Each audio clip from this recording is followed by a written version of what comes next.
Finally, bahay na ako. So, ito, papakita ko sa inyo yung sinasabi ko sa inyo kanina na binili ko mga pampaganda, skincare sa Watson na sinabi sa akin ni Amber na bilhin ko kasi ayaw niya akong pagtipirin. O, di ba? Bait ng anak ko. Gusto niya bumili ako yung mga yung maganda siya at effective daw. Sabi ko nga kahit mura, may mga effective naman na mumurahin, di ba? So, ayaw niya nun. Ang arte ng anak ko. So, may sponsor na ako sa mga pagpaganda ko. Sabi niya, mami, pag nagtrabaho ako, yun na lang ang bibigyan ako ng bahala sa mga pampaganda mo. O, di ba? Sa ngayon pa lang, inuutosan na niya ako magpaganda.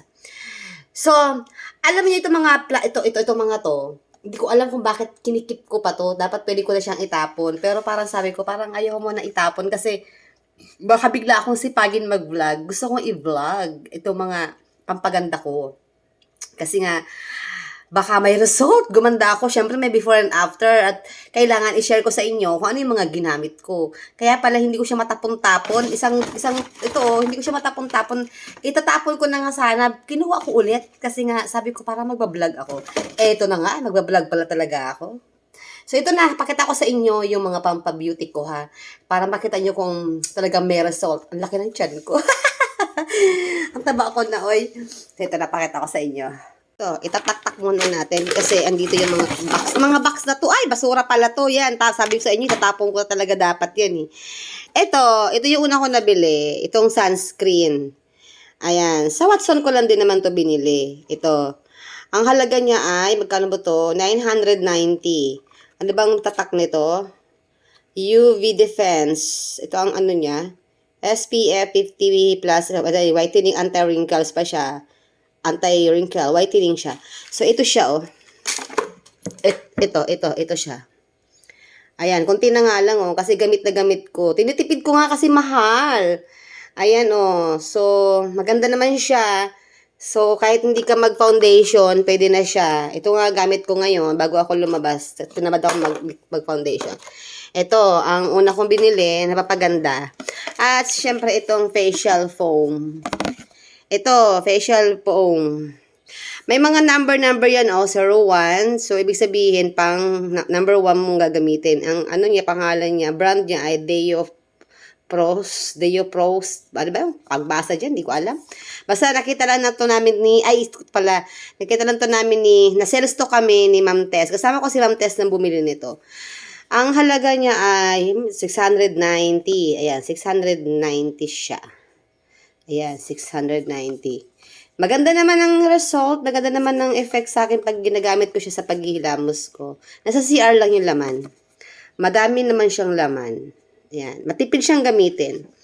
At syempre yung last, ito yung cream. Ito, pang malakasan. Ito yung whitening cream. Number 4 dapat ito kasi dapat yung number 1 pang facial wash. Tapos dapat may toner, tapos may ano pa, chuchu na yun. Hindi na ako bumili. Cream lang talaga saka facial ang binili ko. Ito ay nagkakahalagang magkano ba to? Ito, ang worth ito ay 1,490. 1,490. Ayan, para may tao, nagtatawag. Nakita niya na yung mga pinagamit sa akin ni Amber. Actually, hindi naman niya sinabi yung brand. Basta sabi niya, mami, bumili ka ng medyo maganda at kahit wag mong tipirin ang presyo. Lubos-lubos ko na, bumili na rin ako ng mga pang makeup ko.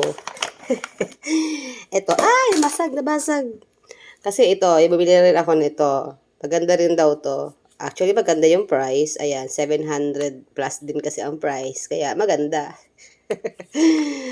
Ayan. Bumili rin ako ng pang eyeliner dahil importante ang kilay is life. Kaya lang nagkamali ako dahil ang binili ko pala ay black. Dapat pala dark brown lang. So, ang halaga niya ay 499. 500 din siya. Ayan. So, this month lang ito ng mga pinagbibili ko. So, yan. Ano ko binili ng lipstick pala. Itong lipstick na maganda rin to. Kasi ayoko kasi ng lipstick na yung glossy. Gusto ko matte. Kasi pag white akong suot, nagkakalat. Makalat ako eh, parang akong bata. Nagkakalat yung lipstick ko sa mukha ko. So, ito maganda siya. Yes, ang damakmak ng mga pampa-makeup na hindi ko na maintindihan kung gaano kakalat ang aking makeup area, makeup kit. Ayan, ang dami ko ng makeup. Ito yung mga tissue na binili ko sa PC, personal collection. Pang ano kaya, pagtanggal ng makeup. Ayan ang makeup kit ko. Nakmakalat. So, ito nga pala, binili ko rin pala ito. Itong Vaseline SPF 50. Kasi hindi ako satisfied na mababa ang SPF. Gusto ko doble-doble. Arte, no? Kala mo talaga napakaganda ng skin. Ito pa nga, yung mga ginagamit kong pang sunblock galing kay Rosmar. Ito pa, meron pa ako dito. Sunblock din to. Ayan, sunblock SPF. So, ito yung mga pang ragged ko lang. Yung mga pang gel lang. Pero syempre yung mamahalin, yung pricey lang, yun ang ginagamit ko pag talaga mag-serve ako. Yung talagang pang malakasan. May SPF 20 pa nga ako. At ito yung lotion. Ito yung sa PC. Ang ginagamit ko rin siyang lotion. Pwede siya sa mukha. At sandamakmak. Ito yung sa Japan. Hindi ko pa nabubuksan. At ito pa nga, meron pa nga ako dito. Glutathione. So, puno yan. Puno-puno pa yan ng kung ano-ano mga lalagyan ng makeup. Ang dami ko pang lipstick, Yan ang aking mga anik-anik na makalat. Aray ko! So, yan. Sabi ni Amber, bumili ako ng mapapaganda. Sobra naman talaga. Para sa akin, sobra na ito. Kailangan ko nang ubusin muna to bago ako bumili sa susunod. Nangihinayang ako. Nagkukuri po talaga ako. Meron pa ako dun sa kwarto ko. Bukod dito, meron pa akong cabinet na lalagyan yan. Marami pa doon. Mga pabango, kung ano-ano. Di ba? Ang arte. Si Amber, pinabili ko rin siya ng para sa kanya. Ito yung kanya. Ayan. Tinapon niya na sa basurahan to. Kinuha ko lang. Kasi gusto, ewan ko ba, bakit kinuha ko sa basurahan? Siguro talaga may purpose na magbablog ako. Ipapakita ko sa inyo. Ito naman yung kay Amber. Ayan. Si Amber, maano rin to sa kanyang katawan eh. Mga skincare. May skincare din to si Ambrosia. Kaya nagkakasundo kami nito na bibilan daw niya ako ng mga pampaganda pag nagtrabaho na siya. Siya daw bahala. Siya, diba? So, yan lang ang aking mga pang beauty care. Ayan pa pala, may pang beauty care pa ako. So, thank you, Lord. Kasi kahit paano, meron tayo nito. Samantala nung nag-aaral ako nung high school, nangihiram lang ako sa classmate ko ng pulbo pa. Johnson & Johnson powder. Pulbo sa mukha. Sa chinchansu. So, sa bahay na ako, saka naman tumawag yung taga Coco Cream na meron na daw available. So ngayon, anong oras na? Anong petsa na? Anong oras na? 3:59. So mag 4 o'clock na. Ngayon, i-deliver niya. Magkikita kami sa McDonald's. So, iabot niya sa akin, nag-commute yung agent, iabot niya sa akin. So, 3 na ang kinuha ko. So, yun, parang hindi na ako babalik-balik. Ang hirap kaya makipagsapalaran. So, yun na, let's go. At on the way na siya, magko-commute lang siya. Ako yung magdadrive na din. So, papakita ko sa inyo kung ano yung sinasabi ko sa inyong Coco Cream, na bakit pinag-effort ko pa ito dahil gustong-gusto ko yung cream na ito. So, yun. Later ulit. Okay lang. Tingin ka sa vlog. Hello po. Pagkano yan? Ibabilangin mo. Ito na yung Coco Cream.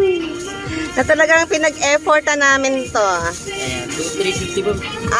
Sa'yo na yan. Pamasahe mo. Ito yung baby cream mo. Ay, Coco Cream. Ayan. Ay, saya. 3, no? Ayan, ano pangalan mo? Angel po. Angel. Thank you, ha. I-chat mo ako. Mag-chat na lang ako sa'yo pag naubos na to, ha. Thank you. Thank you. Kahit pa may deliver ko na lang sa'yo. Okay. Thank you. Okay po, thank you. Hi! At andito na nga ako sa bahay. Ito na yung Coco Cream na kinukwento ko sa inyo na talagang sinadya ko pa sa Robinson. At dineliver pa sa akin. Nag-meet up pa kami na sobrang init. Talaga nag-effort ako dahil sa Coco Cream na ito. Papakita ko sa inyo. Hindi ako nagbebenta nito Gusto ko lang i-share. Para makatulong. Ito na nga ang ating Coco Cream na binili. Alam nyo ba, ito ay matagal ko nang gamit. Noon pa, mga baby pa ang mga anak ko. Pag may mga rashes sila noon, mura pa ito dati. napakabisa kasi nito sa mga rashes ng mga bata. Yung mga anak ko kasi sugatin. Siyempre, iniingatan ko yung mga skin nila. So, pag may mga kati-kati sila, mga rashes, at ako naman, pimples, ayan, ito ang coco cream talaga ang ginagamit ko. Saka yung dati, yung tatay ng mga anak ko, dinadala pa niya ito sa Amerika. Pinababaunan ko siya nito pag nauwi kasi nga, may mga rashes din yun. Ito yung binibigay ko sa kanya. Bumibili ako na napakadami nito. Pinapauwi ko sa kanya doon sa US. Kaya subuko na ito noon pa. Kaya hindi ako pwede mawala nito kahit isa lang. So ito, dahil sobrang hirap bumili ngayon, dahil busy na ako, bumili na ako ng 3. Actually, dapat 5 sana ang bibilin ko kasi pag bumili ka ng 5, may promo sila. Pag bumili ka ng 5 nito, may free ka na isa. So, yun sana, 5 sana ang kukunin ko. Kaya lang, 3 na lang daw ang natira. O, diba? Sobrang daming bumibili. 3 na lang ang natira. So, customer price lahat ito. Actually, hindi naman siya networking yata eh. Hindi naman siya, matagal ko na itong nakikita sa kanila. May mga agent din sila. Di ko alam kung anong proseso. Hindi naman nila ako ini-invite dito eh. Wala. Ngayon, ito, alam niyo kung magkano to no ngayon? 650 ang isa na nito. Pero dati parang 300 plus lang eh. Pero doon pa kasi, mga baby pa yung mga anak ko.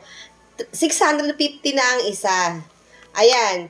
At syempre, first time ko rin nagagamit ng sabon, nakaterno daw nito. Para din sa mga pekas, pampaganda ng skin. O syempre talagang kailangan kong mag-effort na magpaganda. Kasi sabi ni Amber, wag daw ako magkuripot sa pagpapaganda ko ng aking skin. Kaya, tinodo ko na.